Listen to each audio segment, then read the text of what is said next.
الحمد للہ وکفى وسلام علی عباده الذین اصطفى اما بعد اعوذ باللہ من الشیطان الرجیم بسم اللہ الرحمن الرحیم لإیلاف قریش ایلافہم رحلة الشتاء والصیف فلیعبدوا رب هذا البیت الذي أطعمهم من جوع وآمنهم من خوف صدق اللہ العظیم۔ معزز ناظرین کرام، یہ سورت جو ابھی آپ کے سامنے تلاوت فرمائی یہ سورہ قریش ہے، اور یہ ابتدائی اسلام میں نازل ہونے والی ایک سورت ہے جو کہ مکی ہے۔ اس پر تمام علماء مفسرین کا اتفاق ہے کہ یہ سورت معنی اور مضمون کے اعتبار سے سورۃ الفیل سے متعلق ہے۔ اسی وجہ سے بعض مصاحف کے اندر ان دونوں سورتوں کو ایک کر کے لکھا گیا تھا، یعنی ان کے درمیان بسم اللہ نہیں تھی، مگر سیدنا حضرت عثمان غنی رضی اللہ عنہ کے دور خلافت میں جب انہوں نے تمام مصاحف قرآن کو جمع کر کے ایک نسخہ تیار کیا تو اس پر تمام صحابہ کا اتفاق ہوا کہ ان دونوں سورتوں کو الگ الگ لکھا جائے، یعنی ان کے درمیان بسم اللہ لکھی جائے۔ تو یہ دونوں صورتیں بظاہر آیات کے اعتبار سے الگ الگ نظر آتی ہیں، مگر معنی اور مضمون کے اعتبار سے دونوں صورتیں یعنی سورۃ الفیل اور سورہ قریش یہ دونوں آپس میں متعلق ہیں۔ پچھلی ویڈیو میں نے سورۃ الفیل کی تفسیر کی تھی اور ابرہہ کا واقعہ بیان فرمایا تھا کہ ابرہہ اپنے غرور میں، اپنے تکبر میں ڈوب کر وہ اللہ کے گھر کو گرانے کے لیے آیا تھا، وہ بیت اللہ کو نیست و نابود کرنے آیا تھا، لیکن اللہ نے چند پرندوں کے ذریعے سے ہی اس کو ہلاک و برباد کر دیا، اور یہ بتلا دیا کہ جو شخص بھی حسد میں، جلن میں میرے گھر کی طرف نظر اٹھائے گا اس کو نقصان پہنچانے کی نیت سے، تو ہم اس کو اسی طرح ہلاک و برباد کر دیں گے۔ اب قریش مکہ جو تھے وہ دنیا بھر کے اندر معزز اور محترم مانے جاتے تھے۔ اس کی وجہ یہ تھی کہ کعبۃ اللہ کی خدمت کا انتظام قریش مکہ کے ہاتھ میں تھا۔ یہ بیت اللہ کی نسبت پر ساری دنیا کے اندر معزز اور محترم سمجھے جاتے تھے، اور مزید ابرہہ کے واقعے کے بعد تو اور زیادہ معزز اور محترم سمجھے جانے لگے، کیونکہ جس وقت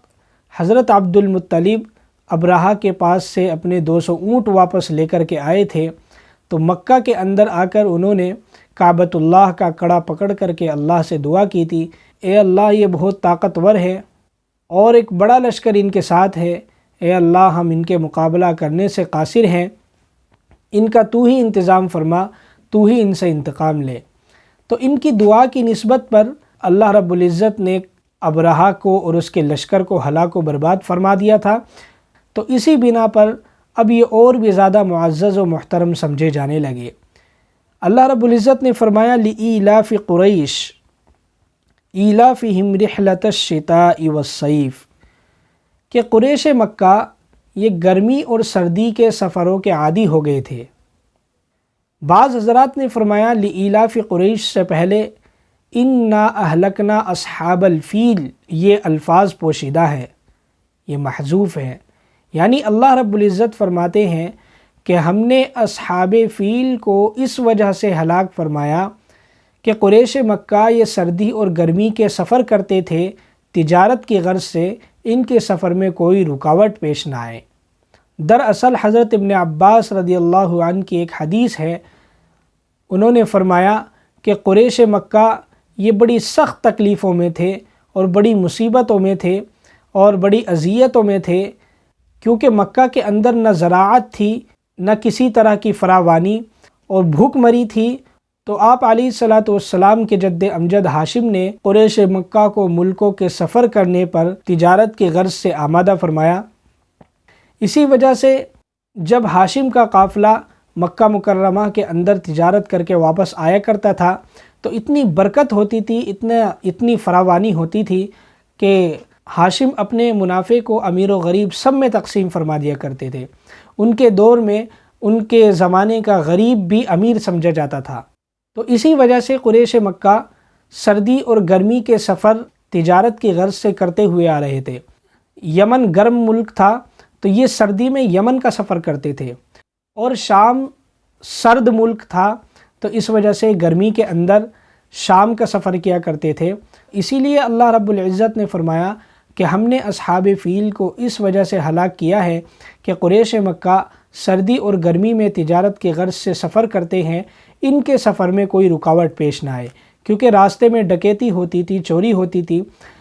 اس واقعے کے بعد جب قریش مکہ کا قافلہ سفر کے لیے نکلتا تھا تو راستے میں ڈاکو اور چور بھی ان کو ہاتھ لگانے سے گریز کرتے تھے کہ کہیں ان پر ہاتھ ڈالنے کی وجہ سے اللہ ہمیں بھی ہلاک و برباد نہ کر دے، جس طرح کہ ابرہہ اور ان کے لشکر کو ہلاک کیا تھا۔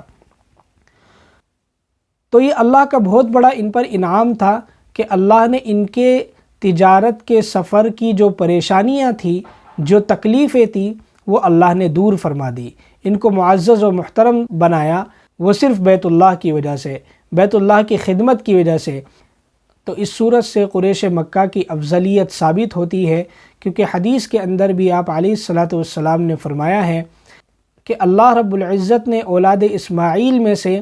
کنانہ کو پسند فرمایا، پھر کنانہ میں سے قریش کو پسند فرمایا، پھر قریش میں سے بنی ہاشم کو پسند فرمایا، اور پھر بنی ہاشم میں سے اللہ نے میرا انتخاب کیا۔ تو بہت سی احادیث قریش مکہ کی افضلیت پر وارد ہوئی ہیں۔ دوسرا اشارہ اللہ رب العزت نے اس آیت کے اندر یہ فرمایا کہ اللہ نے ملازمت کے بالمقابل تجارت کو، بزنس کو پسند فرمایا ہے، کیونکہ اللہ نے تجارت کے اندر برکت رکھی ہے۔ اسی وجہ سے اللہ رب العزت نے قریش مکہ کو ملکوں کے سفر کرنے پر آمادہ فرمایا، کیونکہ تجارت کے اندر سفر ایک بہت بڑی نعمت ہے، اور سفر کے اندر رکاوٹ پیش نہ آئے یہ اور بہت بڑی نعمت ہے۔ پہلے زمانے کے اندر تو بڑی پریشانیاں آیا کرتی تھی، اب تو بہت فراوانی ہے، آسانی ہے، انسان جہاز میں بیٹھتا ہے، چند گھنٹوں کے اندر دوسرے ملکوں میں پہنچ جاتا ہے۔ تو سمجھ میں یوں آیا کہ تجارت کے، بزنس کے سفر کے اندر آسانی پیدا ہو جائے، یہ بھی اللہ رب العزت کا بہت بڑا انعام ہے۔ اور ایک اشارہ اس بات کی طرف ہے کہ قریش مکہ کو جو افضلیت ملی، جو ترقی ملی، جو رزق کے اندر فراوانی ملی، وہ صرف اور صرف بیت اللہ کی خدمت کی وجہ سے تھی۔ اور آج بھی مکہ کے اندر اگر کوئی شخص جاتا ہے تو بیت اللہ کی نسبت پر جاتا ہے، وہاں کوئی گھومنے کی جگہ نہیں ہے یا وہاں پر کوئی انجوائمنٹ کرنے کی جگہ نہیں ہے، بلکہ بیت اللہ ہے۔ لوگ لاکھوں لاکھوں روپے خرچ کر کے بیت اللہ کی زیارت کے لیے جاتے ہیں۔ اگر کعبۃ اللہ نہ ہوتا تو کون مکہ والوں کو پوچھتا؟ تو اللہ رب العزت نے اسی بیت اللہ کی وجہ سے وہاں فراوانی عطا فرمائی اور اس شہر کو پرامن بنایا، کیونکہ حضرت ابراہیم علیہ السلام کی دعا تھی، رب اجعل ھذا البلد آمنا، کہ اے اللہ اس شہر کو امن والا شہر بنا۔ اور ایک دعا یہ تھی، وارزق اہلہ من الثمرات، اے اللہ یہاں طرح طرح کے پھل عطا فرما۔ اب مکہ کے اندر تو زراعت ہوتی نہیں ہے، مکہ کے اندر اس طرح کی فراوانی تو نہیں ہے، لیکن اللہ رب العزت نے مکہ کے قریب جو زمین یمن کے اندر ہے وہاں اللہ نے فراوانی عطا فرمائی، اس زمین کو سبز و شاداب عطا فرمایا۔ اب وہاں سے جو غلہ پھل فروٹ زائد ہوتے ہیں وہ مکہ کے اندر آ کر کے فروخت ہوتے ہیں۔ تو اس طرح اللہ رب العزت نے حضرت ابراہیم علیہ السلام کی دعا کو قبول فرما کر مکہ کو بھی فراوانی عطا فرمائی۔ یہ سب بیت اللہ کی نسبت پر ہے، اور قریش مکہ کو بھی جو افضلیت ملی تھی وہ بیت اللہ ہی کی نسبت پر ملی تھی۔ تو آگے اللہ رب العزت فرماتے ہیں کہ جب ہم نے تمہیں اتنی فراوانی عطا فرمائی، اتنے انعامات عطا فرمائے، تو اب تمہیں چاہیے کہ تم اس کعبے کے رب کی عبادت کرو، کیونکہ جس شخص کو اللہ رب العزت کی طرف سے خاص انعام عطا ہوتا ہے اس شخص کے اوپر اب ذمہ داری زیادہ یہ ہے کہ وہ اللہ رب العزت کا شکر اور بھی زیادہ کرے، جیسے کہ اللہ رب العزت نے بعض لوگوں کو علم عطا فرمایا ہے، تو اب علم کی نسبت پر ان کا فرض یہ ہے کہ وہ اور لوگوں سے زیادہ اللہ کی عبادت کرے۔ تو اللہ رب العزت ان سے یہی فرما رہے ہیں، اب تمہیں چاہیے کہ تم اس گھر کے رب کی عبادت کرو، فَلْيَعْبُدُوا رَبَّ هَذَا الْبَيْتِ الَّذِي أَطْعَمَهُم مِّن جُوعٍ وَآمَنَهُم مِّن خَوْفٍ، کہ جس نے ان سے بھوک کو مٹایا اور ان کو امن اور سکون عطا فرمایا، کہ یہ سفر کرتے تھے، اس کے اندر اللہ نے انہیں امن عطا فرمایا، کوئی ان کے قافلے کو ہاتھ نہیں لگاتا تھا، ان کے برگزیدہ ہونے کی وجہ سے، ان کے محترم ہونے کی وجہ سے، اور ان کے خادم حرمین ہونے کی وجہ سے، اور اتنی فراوانی عطا فرمائی کہ اللہ رب العزت نے ان کی بھوک کو مٹا دیا۔ تو یہ اللہ رب العزت کی طرف سے ان کے لیے ایک خاص انعام تھا، اور اسی سے قریش مکہ کی افضلیت بھی ثابت ہوتی ہے۔ ابو الحسن قزوینی رحمۃ اللہ علیہ فرماتے ہیں، یہ صورت خوف اور امن کو دور کرنے کے لیے بہت ہی کارآمد ہے، اور اسی بات کو حضرت قاضی ثناء اللہ پانی پتی رحمۃ اللہ علیہ نے تفسیر مظہری کے اندر نقل فرمایا ہے کہ میرے شیخ، میرے مربی حضرت مولانا مظہر جانے جانا رحمۃ اللہ علیہ نے مجھے فرمایا تھا کہ جب بھی تمہیں دشمن کا خوف ہو یا کسی بھی طرح کی پریشانی ہو تو پھر اس صورت کو پڑھا کرو، اور حضرت قاضی ثناء اللہ پانی پتی رحمۃ اللہ علیہ فرماتے ہیں کہ میں نے اس کا بارہا تجربہ فرمایا ہے۔ تو یہ صورت ہمارے لیے ایک اللہ رب العزت کی طرف سے بہت بڑا انعام ہے، اور اللہ رب العزت نے اس کے اندر بہت سے نکات بیان فرمائے ہیں، جیسا کہ آپ کو بتلا دیا گیا کہ اللہ رب العزت نے ملازمت کے بالمقابل تجارت کو پسند فرمایا، بزنس کو پسند فرمایا، محنت کو پسند فرمایا، اور پھر تجارت کے اندر سفر کرنا یہ بھی ایک برکت کا باعث ہے۔ اور ایک اشارہ اس میں یہ بھی ملا کہ جو اللہ رب العزت کے گھر کی خدمت کرتا ہے، جو مسجد کی خدمت کرتا ہے،